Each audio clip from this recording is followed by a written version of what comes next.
So today we're going to be talking about the 6 things that I wish I knew as a new coach, and really they're the things that I learned on my journey. I stepped out of the classroom and into coaching and very quickly learned some lessons along the way, and I'm going to share them with you in stories tonight. So actually the 4th thing that I wish I knew is that I wish I had known to keep my focus on instruction.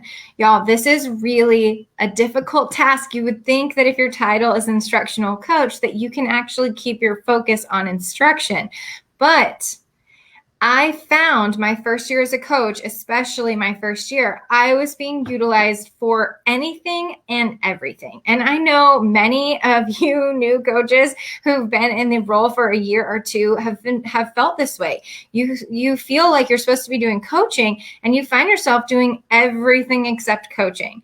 And so one of the things that I needed to do and that creating clarity around my role was also think about defining my role and making sure that I focus on instruction. My first year, I was pulled in so many different directions. I was pulled towards curriculum and teaching teachers how to do curriculum mapping. I was pulled towards technology and technology integration strategies. And I was pulled towards student support and how I might step in the classroom and run a small group or do this or do that to support our lower performing students. So I also found myself in the middle of testing and being asked to do some things related to testing. And I know that many of you have experienced this, or you will experience it if you are a brand new coach. Part of the clarity that I needed to continue to provide when I was working with my admin and my teachers was to help them see how I focus on things that are instruction specific. So I created this graphic to help define my role around instruction. And I actually call it my instructional umbrella because I really want to create a sense of me holding instruction up over my head and protecting me from the rain. And if I am focused on instruction, then I'm staying under my umbrella and I'm impacting the area where I have control. This is my title, instructional coach. Instruction is the place where I can impact. So as long as I'm holding up my umbrella and I try not to get rained on by curriculum or technology or student support, that helps me stay within my boundary of instruction. Now, I know that all of the things are interconnected, but I still like to focus on instruction so that I don't lose sight of it. So let me show you this graphic. So at the center, I put improve student learning because that's one of the biggest goals. And then around the sides, I have instructional specialist, instructional designer, co-teacher, instructional improvement, learning facilitator, and instructional data coach. And the great news is I put a copy of this in the workbook for you. So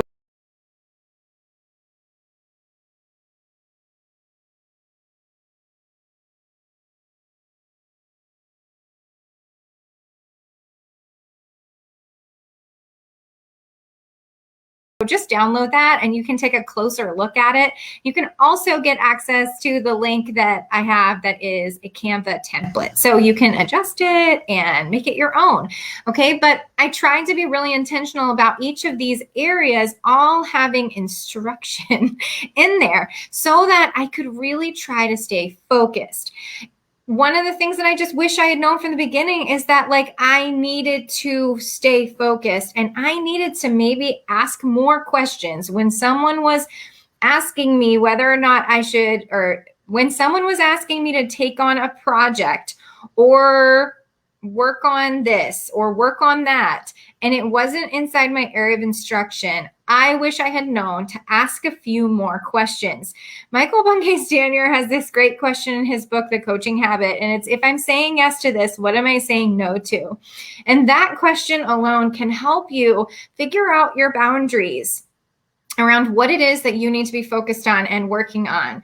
And I know in some cases you are part reading specialist, or in some cases, maybe you are the testing coordinator for your school. So sometimes you can't get out of these things that are peripheral, that are not instruction related. And so, but the more aware you are of instruction and it being your focus, the better you're going to be at keeping that boundary. So I really want you to think about that as a new coach. It's something that I just wish someone had told me, or I wish I knew better. This idea of focusing on instruction and asking more questions if I'm being asked to do things that are not quite in my lane, right? And then another way that I really tried to focus on instruction as I started to get more efficient as a coach and develop more was realizing that I needed to be very intentional about building a schedule that reflected these goals that I had about focusing on instruction.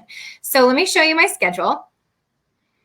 Again, I know this is kind of small. You can see it better in the workbook, but I actually used a technique by a leadership coach named Michael Hyatt. And what he talks about is creating this idea of an ideal week.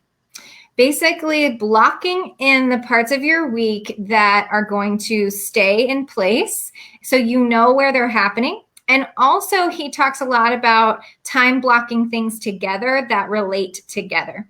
So if you look at this more closely, and again, I know it's kind of small, but you can see it in your workbook. Over on the right, that's Fridays for me, my schedule and how that looks. And it says meet with admin. I try to put specific days, or I try to put a specific day, and I like Fridays. I think that's a good day for admin meetings for me, where I am going to block off that time in my schedule. I know it's happening every week, and it's a part of my weekly schedule. Now, sometimes does it get canceled or changed? Like, of course, but creating a ideal week or a typical week schedule has really helped me to do a couple of key things. One, make sure that I have time and space for all the things that I do need to do. And it makes sure helps me make sure that I have time and space for those meetings that I need to have with admin. But also, one of the things that I added to my schedule after realizing that I couldn't do meetings back to back to back is in between meeting time where I could have some planning, post-meeting planning, because that was something that I felt overwhelmed by. I was doing meeting after meeting after meeting, and I was never having time to process that. Or if I was in a meeting with a teacher and I told her I would get her a resource, I never had time to go back to my desk and get her that resource until 2 days later, and she needed it. So one of the things that I wish I'd known is that I needed to focus on instruction. And it wasn't just the fact that I needed to set some boundaries around instruction. It's also that I needed to schedule my schedule around instruction and making sure that anything that I put on my calendar or on my schedule was truly going to be supporting that main goal of supporting teachers and instruction.